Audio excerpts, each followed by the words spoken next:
இன்றைக்கி பார்த்தீங்கன்னா உருளைக்கிழங்கு மசாலா செய்முறை பார்க்கலாம். அதுக்கு 1/4 கிலோ அளவுக்கு மண் உருளைக்கிழங்குன்னு கேட்டு வாங்குங்க. அதை வந்து தண்ணி விட்டு கரெக்டாக நம்ம பக்குவமாக வேக வச்சிடலாம். ஃப்ரெண்ட்ஸ், நம்மளுடைய மணப்பெண் சமையல் வீடியோ பார்க்கும்போது வீடியோ கீழே இருக்க ரெட் கலர் சப்ஸ்கிரைப் பட்டனை ப்ரெஸ் பண்ணிவிட்டு பக்கத்தில் இருக்க பெல் ஐக்கானை கிளிக் பண்ணும்போது நீங்கள் ஆல் செலக்ட் பண்ணி கிளிக் பண்ணி வச்சிட்டிங்கன்னா உங்களுக்கு புதுசாக வரக்கூடிய வீடியோஸ் உங்களுக்கு நோட்டிஃபிகேஷன் அப்டேட் ஆகிடும். ஃப்ரெண்ட்ஸ், இப்போ பார்த்தீங்கன்னா உருளைக்கிழங்கு வந்து 3/4 பதத்துக்கு கொஞ்சம் கூட வந்து வெந்திருக்கும்.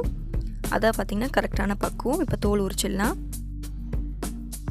நம்ம உருளைக்கிழங்கு வந்து கரெக்டாக வெந்திருக்கா இந்த ரெசிபிக்குன்னு பார்த்தீங்கன்னா கத்தியில் வெட்டும் போது உங்கள் கத்தியில் ஒட்டாமல் உங்களுக்கு கிடைக்கும். அதே மாதிரி பீஸ் போடும்போது பார்த்தீங்கன்னா உடையாமல் உங்களுக்கு கிடைக்கும்.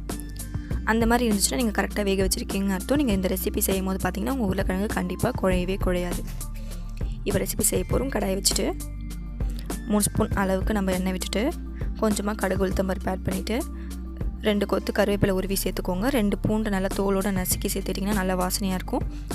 அடுத்து வந்து பார்த்திங்கன்னா நம்ம கட் பண்ணி வச்சுருக்க உருளைக்கிழங்கு ஆட் பண்ணிவிடுங்க. இப்போ நீங்கள் மிக்ஸ் பண்ணும்போது பார்த்திங்கன்னா உருளைக்கிழங்கு குழையவே குழையாது. கரெக்டாக உங்களுக்கு பீஸாக கிடச்சிடும். இப்போ தேவையான அளவு நம்ம வந்து உப்பு சேர்த்துக்கலாம். சால்ட் உப்பு மட்டும் சேருங்க, கல் உப்பு போடாதீங்க. நல்லா மிக்ஸ் பண்ணிவிட்டு உப்பை 1/2 ஸ்பூன் அளவுக்கு சில்லி பவுடர் சேர்த்துக்கோங்க. 1/2 ஸ்பூன் அளவுக்கு குழம்பு மிளகாத்தூள் சேர்த்துக்கோங்க. நல்லா சிறும் தீயில வச்சு நல்லா செவர விடுங்க. ஒரு 10 நிமிஷம் செவர விட்டுட்டு கொத்தமல்லி போட்டு நீங்கள் இறக்குனீங்கன்னா உங்களுக்கு உருளைக்கிழங்கு மசாலா சூப்பராக ரெடி ஆகிடும். கண்டிப்பாக ட்ரை பண்ணி பாருங்கள் ஃப்ரெண்ட்ஸ். Bye friends.